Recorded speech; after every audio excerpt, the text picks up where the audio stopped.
Every able-bodied man was required to give part of his year to the state. You didn't pay with coin, you paid with your body.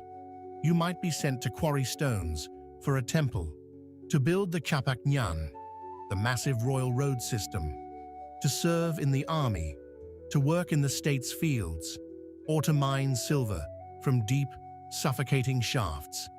This wasn't a one-time service. It was generational, cyclical, unrelenting. And though you returned to your village year after year, your life was never fully your own. The Mita system helped keep the empire fed, connected, strong. But it was also coercive. You didn't get to say no. You couldn't opt out. Refusal could mean punishment, displacement, or worse.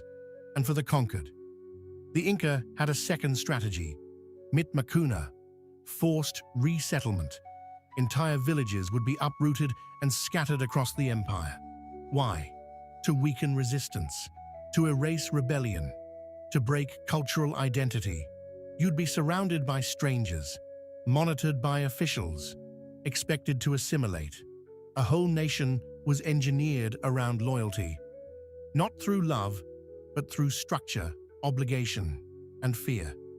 Meanwhile, in central Mexico, another empire flourished, the Aztec, rulers of a vast domain and builders of one of the most astonishing cities in the ancient world, Tenochtitlan.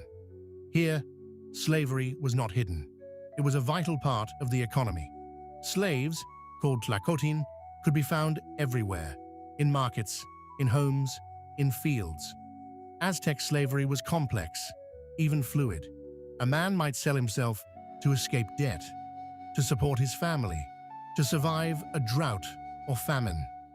A criminal could be sentenced to slavery.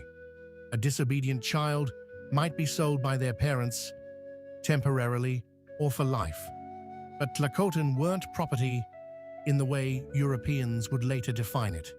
They had rights, they could marry, they could own property, they could even own other slaves, and most remarkably, they could buy their freedom.